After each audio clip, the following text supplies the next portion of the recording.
Hello and welcome to the Cryptocurrency News channel. Today we're going to talk about Solana again and can it challenge Ethereum? It is the fourth largest mainnet now behind Ethereum, Cardano, and Binance Smart Chain. I actually think it can it might be actually able to flip even Binance Smart Chain and ADA. Obviously, I don't really know how high ADA is going to go once their smart contracts comes out. But Solana could possibly flip BNB because of all the problems that BNB has actually been having. They're only about $12 billion away. They just flipped XRP in a big way, and another leg up could let them challenge BNB next. And maybe ADA if ADA's price isn't pumped that much by smart contracts, because Solana's momentum is still really going strong, even as Bitcoin retraces. Now, I do believe I heard that Solana is being pumped by billionaires, but I'm not really sure who those are or what effect that will actually have if a dump actually happens. So not really sure about that, but we're going to talk about Solana and what it is. Now, Solana, unlike Cardano and Polkadot, is ready to go. It's been functional for months. They have Solana Art, which is their NFT platform, which is actually a lot better than CNFT.io, which is Cardano's startup system. Cardano has a little bit of catching up to do in terms of ecosystem-wise. Now, Cardano might actually have more projects coming on the system, but Solana has everything actually up right now. They have a DEX that is fully functional.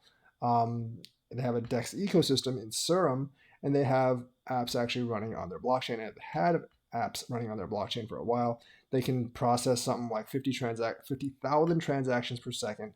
So all the technical features are actually there. So can it actually challenge Ethereum? Technologically, yeah, it is actually superior to Ethereum, but so is like Cardano, and without all their problems, BNB would actually be as well, and so is Polkadot once they get their parachains up. Now, the thing about Solana is people criticize it being centralized. Now, is it actually centralized? Sort of. If you actually look at where it is actually right now, I think their on-chain governance is either non-existent or kind of shaky right now. But the main thing about Solana is the centralized distribution of coins. Their team has a huge amount of the unlocked circulating supply, and that does give people, everyone, including myself, some pause. Because if your team controls so much of the supply, they have way too much power over the chain. The hardware requirements for running a Solana validator are also extremely high. I think you have to spend about 10 grand to actually run one for the hardware. And because of that, you also have relatively few block producers, giving dominance to a couple of block producers. So there are a couple of things that make the Solana structure more centralized.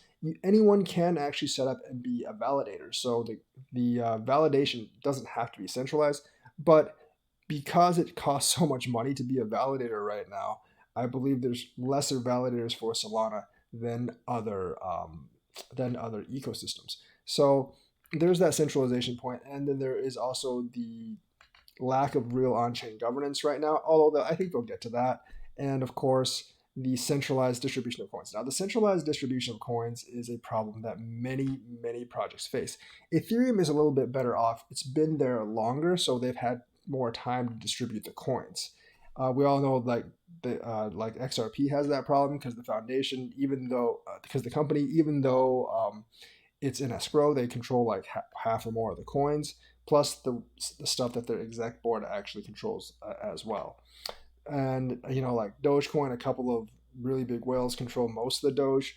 And like with BTC and ETH, they've just been there for so long that they've had time to distribute it out, and they're not quite as centralized in distribution. So Solana does suffer some of the same centralized arguments that its opponents make, and they actually are valid points, and they are kind of like symptoms of being a much younger blockchain, and that's really not something that can actually be helped. But the technology is there, they have the momentum, and I do think they can still pump a lot in this run, especially if a lot of apps come onto their system. And I think there's going to be a lot of apps that do come onto their system because they are efficient, and they do offer a pretty good platform with smart contracts that's actually operational right now and has been for some time. So that's the way I look at it right now. I think it could challenge Ethereum, but it does have elements of centralization that they do need to take care of over time.